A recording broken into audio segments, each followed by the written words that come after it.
성경적으로 자녀를 잘 양육하려면 어떻게 해야 할까요? 저희는 오늘 이 주제를 가지고 생각해 보도록 하겠습니다. 먼저 신문, 방송, 인터넷 뉴스를 통해서 나오는 충격적 뉴스를 한번 전하고자 합니다. 어린 자녀 살해한 우울증 엄마들, 왜곡된 모성애 탓이라는 제목의 글이 있었고요. 또 자식을 살해하고 자살하려 한 부모, 아이와 동반 자살한 부모라는 제목도 있고요.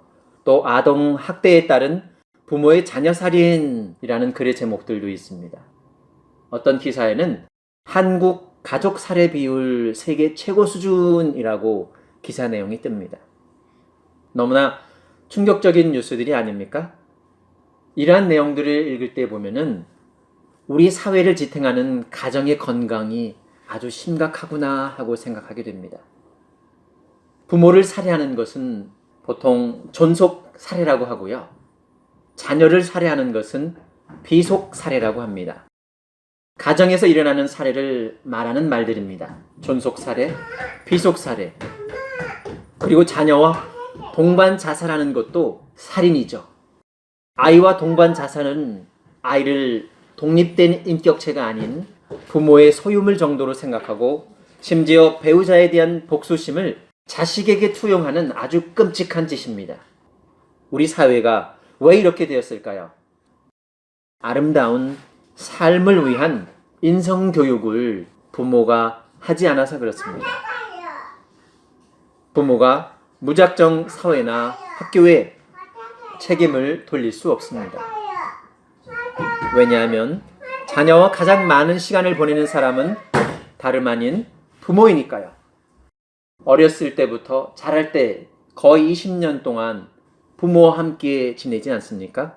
그 자녀에게 어떠한 영향력을 미쳐서라도 성경에서는 그 자녀를 바르게 가르치라고 말하고 있습니다. 우선 세상 사람들이 이렇게 자녀를 어떻게 보면 소유물처럼 생각하는 이유 중에 하나는 그 자녀가 어디에서 왔는지 모르기 때문일 수도 있습니다. 성경에서는 자녀를 어떻게 말하고 있습니까?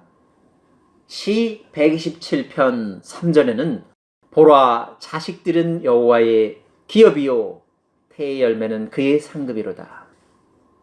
자녀는 독립된 인격체이며 부모의 소유물이 아닙니다.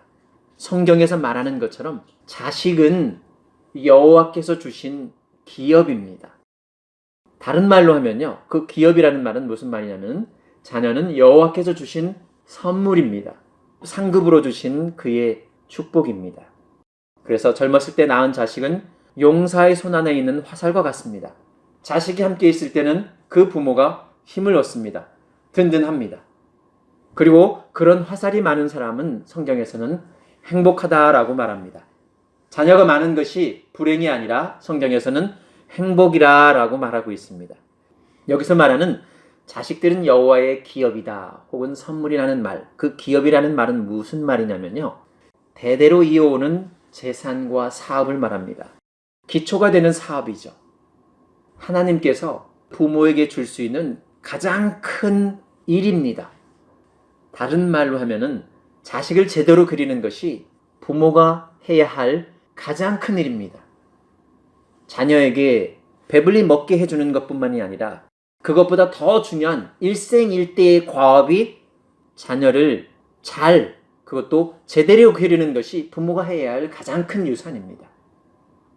일생일대의 사업이죠.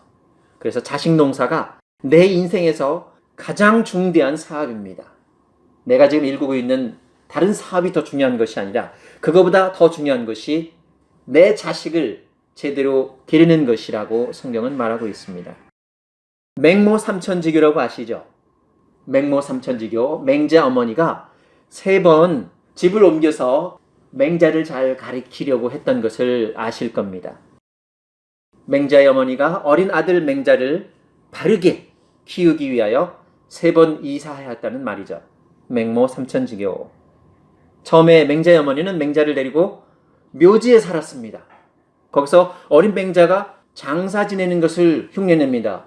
어기 여차 이제 가면 언제 올꼬라는 그런 말을 따라한다든지 행여 매는 것을 따라한다든지 그런 흉내를 냅니다. 어머니가 그걸 보고 이거 안 되겠다 싶습니다. 그래서 맹자 어머니는 집을 시장 근처로 옮겼습니다. 그랬더니 이번에는 어린 맹자는 거리에서 물건 사고 파는 것을 보고 그것을 따라합니다. 어머니가 생각했을 때 이것도 안 되겠네. 그래서 맹자 어머니는 서당이 있는 곳으로 집을 옮기지 않습니까? 그러고 나서야 맹자를 잘 공부시킬 수 있었다라고 합니다. 맹모 삼천지교는 부모가 자식의 교육을 위해서 온갖 힘을 써야 한다는 말입니다. 동의하십니까? 성경에서는 어떻게 말할까요? 성경에서는 마땅히 행할 길을 아이에게 가르치라라고 가르칩니다. 그리하면 늙어도 그것을 떠나지 아니하리라. 여기서 마땅히 행할 길이란 무엇입니까? 마땅히 행할 길. 그것은 다른 성경 번역본에서는 아이에게 바른 길을 가르치라라고 말합니다. 마땅히 행할 길은 바른 길입니다. 그러면 늙어도 그 길을 떠나지 않을 것이고요. 속담에 3살 버릇 80까지 간다라는 말입니다. 그래서 마땅히 따를 길을 어려서 가르쳐야 합니다. 그러면 그 바른 길이 무엇이겠습니까? 우리가 조선시대 이후에 유교 사상으로는 그 바른 길이 효도입니다. 여러분께서도 보시겠지만은 효경에 나오는 아주 유명한 문장이 있습니다. 신체 발부는 수지부모요 불감회상은 효지시하라. 사람의 신체와 털업과 살갗은 부모에게서 받은 것이니 이것을 감히 손상시키지 않는 것이 효의 시작이다. 입신행도는 양명 어후세야. 이현 부모는 효지 종야라. 몸을 세워 도를 행하여서 후세의 이름을 드날려 부모님을 드러낼 것이 효도의 마침이니라. 쉽게 말하면요, 유교적 사상은 자신의 몸을 지키고 몸을 세워 도를 행하여서 후세의 이름을 드날리는 것이 효도라고 말하고 있습니다. 여기서 나온 입신양명은 세속적 출세를 나타내는 단어로도 흔히 쓰입니다. 세속적으로 돈을 많이 벌고 명성을 얻는 것이 바른 길이죠. 그럼 입신양명이 바른 길입니까? 그럼 입신양명을 가르치는 것이 바른 길을 가르치는 것일까요? 성경에서는 그렇게 말하지 않습니다. 먼저 성경에서는 어떻게 말하는지 생각해 보기 위해서 자식은 부모의 거울이라는 말을 생각해 보겠습니다. 바울이 디모데에게 말합니다. 이는 내 속에 거짓이 없는 믿음이 있음을 생각합니다. 이 믿음은 먼저 내 외조모 로이스와 내 어머니 유니게 속에 있더니 내 속에도 있는 줄을 확신하노라. 바울이 설명하는 것은 무엇이냐면요, 그 어머니 유니게로부터 디모데는 믿음을 물려받습니다. 근데 그 어머니 유니게는 그 믿음을 어디서 물려받습니까? 할머니, 그 친어머니 로이스로부터 믿음을 전해받습니다. 할머니 로이스, 어머니 유니게, 그리고 디모데를 향해서 전해지는 그 믿음이 바로 바울이 말하는 것입니다. 쉽게 설명하면 사랑하는 자녀들에게 물려줄 수 있는 가장 귀중한 유산은 재산이 아닙니다. 돈이 아닙니다. 학력이 아닙니다. 그것은 바로 여러분의 믿음입니다. 여러분이 하나님과 교제를 통해 키운 믿음을 자녀에게 물려주십시오. 외조모 로이스의 성경적 믿음이 어머니 유니게의 성경적 믿음으로, 또 복음을 들은 디모데의 성경적 믿음을 강화시키고 날카롭게 합니다. 내리사랑이라는 표현이 있는데요, 손 윗사람이 손 아랫사람을 사랑하는 것을 말합니다. 그런 사랑, 특히 자식에 대한 부모의 사랑을 이루는데요, 내리믿음, 바로 성경적으로는 내가 가지고 있는 믿음을 내 자녀에게 전해 주어야 한다라고 얘기를 합니다. 우리는 내리사랑이라는 말처럼 내리믿음을 실천해야 합니다. 그러면 여기서 어떻게 믿음을 물려줄 수 있는지 성경적 자녀 양육 방법을 보겠습니다.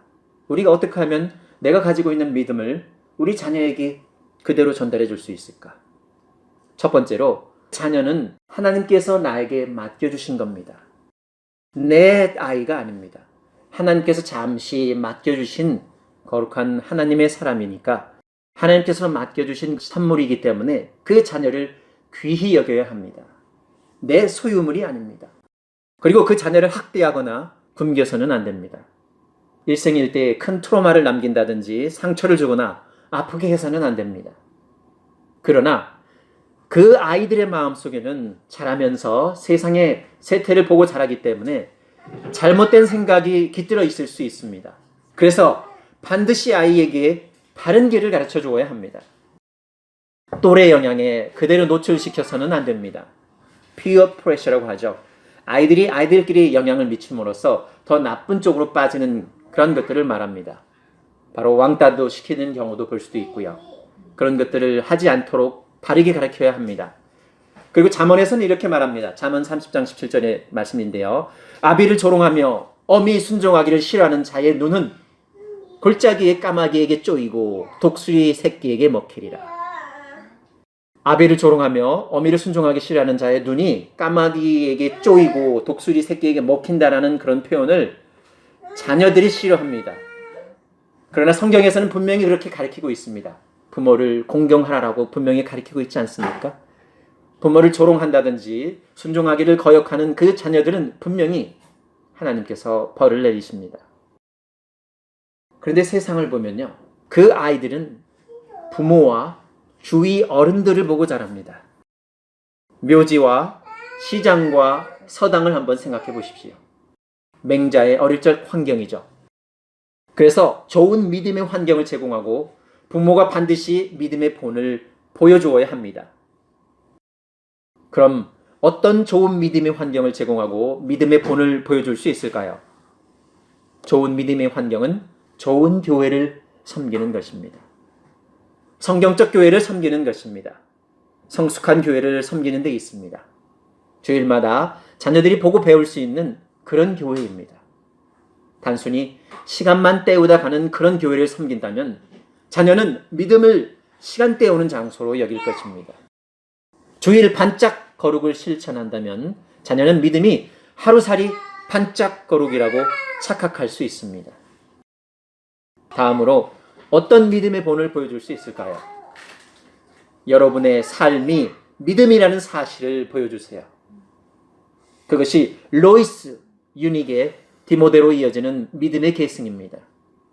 우리의 삶이 믿음이라는 사실은 무엇으로부터 시작합니까? 다름 아닌 온 마음으로 여호와를 사랑하는 것부터 시작합니다. 쉐마 이스라엘 아도나이 엘로헤이누 아도나이 에하드. 이스라엘아 들으라, 우리 하나님 여호와는 오직 유일한 여호와이시니 너는 마음을 다하고 뜻을 다하고 힘을 다하여 내 하나님 여호와를 사랑하라. 오늘 내가 내게 명하는 이 말씀을 너는 마음에 새기고 내 자녀에게 부지런히 가르치며 집에 앉았을 때에든지 길을 갈 때에든지 누워 있을 때에든지 일어날 때에든지 이 말씀을 강론할 것이며, 이스라엘 교육에 있어서 대원칙과도 같은 문구입니다. 쉐마 하면은 이스라엘의 말로 들으라 라는 뜻입니다. 쉐마 이스라엘, Hear O 이스라엘, 이스라엘 사람들이요 들으시오. 하나님은 여호와시고 우리의 하나님은 요직 유일하신 여호와 하나님이시다라는 것을 먼저 선언하고요. 그리고 여호와를 온 마음을 다해서 사랑하라는 것을 가리킵니다. 이것을 매일 아침 일어나자마자 또 저녁에 자기 전에 외우면서 그 자녀들을 가리키는 것을 자신들의 삶의 신조로 삼습니다. 여러분은 마음을 다하고 정성을 다하고 힘을 다하여 우리 하나님 여호와를 사랑하십니까? 그리고 오늘 내가 여러분에게 전하는 이 말씀을 언제나 잊지 말라라고 말하고 있습니다. 우리가 어떤 그 사실, 성경에서 가리키는 사실들을 잊지 않기 위해서는 어떻게 해야 합니까?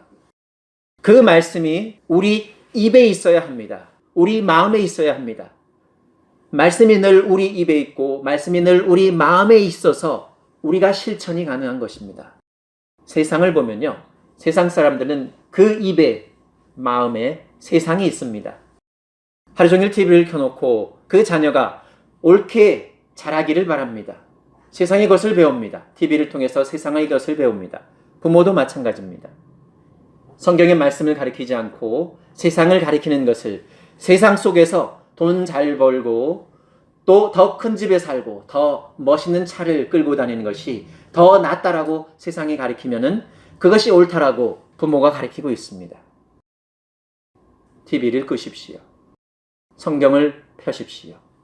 그것이 우리들이 우리 자녀에게 바르게 가르칠 수 있는 실천 방법입니다. 구약에서는 분명하게 신명기 6장 4절과 7절을 통해서 하나님 여호와를 사랑하는 것이, 또 그것을 밤낮으로 우리 자녀에게 주지시키고 가르치는 것이 우리가 살 수 있는 길이라고 설명하고 있습니다. 그럼 신약에서는 어떻게 말하고 있습니까? 신약에서는 바울이 이렇게 말하고 있습니다. 내 아버지와 어머니를 공경하라. 이것은 약속에 있는 첫 계명이니 내가 내 자녀가 있는 곳에서 내 아버지와 어머니를 공경합니다. 바로 내 아이의 할머니, 할아버지죠. 할머니, 할아버지를 내가 잘 공경하는 모습을 보일 때 내 아이가 나를 잘 나중에 공경하는 모습으로 드러나게 됩니다. 왜 부모를 공경해야 합니까? 그것이 첫 번째 계명이고, 내가 부모를 공경하는 것이 내가 잘 되는 일입니다. 또 땅에서 내가 장수하는 길입니다. 내가 생명을 얻는 길입니다. 그리고 아비들은 그 자녀들을 기를 때에 대원칙이 있는데 자녀들을 화나게 해서는 안 된다라고 바울이 얘기하고 있습니다. 아비들아, 너희 자녀를 노엽게 하지 말고 오직 주의 교훈과 훈계로 양육하라 라고 말합니다. 그래서 부모들은 자녀의 감정을 건드려 화나게 하지 말고 주님의 훈계와 가르침으로, 인내로 잘 길러야 합니다. 성경에서는 분명하게 잘못 가르치고 지도하지 않았을 때의 예를 보여주고 있습니다. 성경에서 말하고 있는 그 예들을 보면요, 사무엘상 2장 12절에 이렇게 말하고 있습니다. 엘리의 아들들은 행실이 나빠 여호와를 알지 못하더라. 엘리는 누구냐면요, 당대 이스라엘 종교의 최고 지도자입니다. 선지자로서 사람들이 다 우러러보는 사람입니다. 하나님 말씀을 받아서 예언하는 그런 최고의 지도자의 자녀들, 두 아들들이 행실이 나쁘다라고 얘기하고 있습니다. 그리고 더욱더 가관인 것은 여호와를 알지 못한다라고 얘기하고 있습니다. 그 두 아들들이 성경에 기록되어 있는 대로 그대로 제사를 지내지 않고 좋은 것을 취해서 자기들이 먹고, 또 어떤 면에서는 또 회막에서 시종되는 여인과 함께 동침을 했다는 소리를 엘리가 듣습니다. 나중에 그 얘기를 듣고 그 나이든 엘리가 이렇게 그 자녀들에게 충고를 합니다. 사람이 사람에게 범죄하면 하나님이 심판하시려니와 만일 사람이 여호와께 범죄하면 누가 그를 위하여 간구하겠느냐. 그들이 자기 아버지의 말을 듣지 아니하였다라고 사무엘상 2장 25절은 말합니다. 늙은 아버지가 그 자녀들에게 훈계를 한다 할지라도 그 다 장성한 자녀들은 듣지 않습니다. 그래서 여호와 하나님께서는 그들을 심판하십니다. 하나님께서 이렇게 말씀하시는데요, 사무엘상 3장 13절에서 내가 그의 집을 영원토록 심판하겠다고 그에게 말한 것은 그가 아는 죄악 때문이니 이는 그가 자기 아들들이 저주를 자청하되 금하지 아니하였음이니라. 엘리의 아들들은 하나님의 제사를 업신여기고 함부로 그 제사를 훼손한 큰 대죄를 지었습니다. 그러한 사실들을 알고도 엘리는 그들이 하고 있는 제사장들의 직을 파하지 않았습니다. 어찌 보면은 그 자신이 고난으로 제사장직을 파악해서 다른 사람에게 주어서 하나님의 일을 바르게 섬기도록 해야 하는 그런 책임이 있음에도 불구하고 그런 책임을 간과합니다. 그래서 하나님께서 분명히 말씀하시죠. 내가 엘리 집에 대하여 말한 것을 처음부터 끝까지 그날에 그에게 다 이루리라. 결국 성경에서는 한날에 다 이러한 심판들이 이루어진 것을 보게 됩니다. 엘리의 두 아들 홈리와 비느하스가 한날 죽게 됩니다. 전쟁에 나가서 그들이 죽게 되자 이 소식을 들은 엘리가 자기 의자에서 뒤로 넘어져 목이 부러져 죽습니다. 그 소식을 들은 엘리의 며느리, 즉 그 행실이 나쁜 비느하스의 아내도 갑자기 그 소식을 듣고 해산하다가 죽습니다. 그러면 우리가 성경적인 예를 통해서 잘못 가르쳤을 때 우리가 얻게 되는 이러한 예들을 보게 되는데요. 잘못 가르치지 않으려면은 우리는 어떻게 해야 하겠습니까? 모세는 이렇게 말합니다. 오직 그 말씀이 내게 매우 가까워서 내 입에 있으며 내 마음에 있은즉 내가 이를 행할 수 있느니라. 신명기 30장 14절의 말씀입니다. 바울은 그 말을 그대로 인용합니다. 그러면 무엇을 말하느냐? 말씀이 내게 가까워 내 입에 있으며 내 마음에 있다 하였으니 곧 우리가 전파하는 믿음의 말씀이라. 예수님께서는 이렇게 말합니다. 우리가 우리 삶에 있어서 무엇을 우선순위에 놓아야 되는지 분명히 말씀하십니다. 사람이 만일 온 천하를 얻고도 제 목숨을 잃으면 무엇이 유익하리요?